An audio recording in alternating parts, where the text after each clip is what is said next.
So this is the software I use for writing and recording most of my music. It's called Logic Pro X.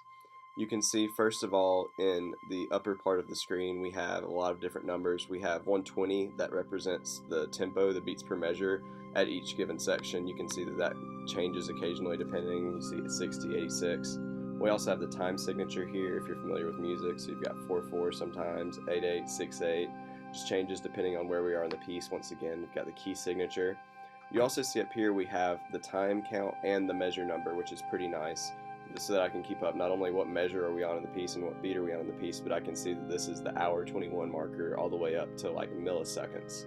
So then you can also see we keep track of all the instruments down here. We have everything from real instruments, French horns, violins, cellos, basses, and then we also have a lot of synthetic instruments here, such as string movements, floating plasma, calming waves, different synthesizers that just help bring up some new sounds to the piece.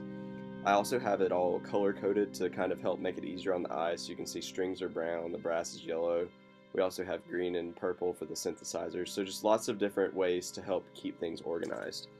You can also see here that I have different scenes in the film marked, so that when I go to this specific section I know that it's the beginning of the Escaping Cloud City scene. And so this is just yet another way to help me figure out where I am in the piece and help me keep track of where I should end and begin certain movements of the piece. When you double click on a part of an instrument, that's kind of where we have control over the notes that the instrument makes, as well as how loud and soft they get. So here you see different notes, they correspond over here to the C, and we have the volume rising and lowering. That's a pretty common thing we do in music, and it really helps us adjust how it sounds and the realism of how those instruments sound.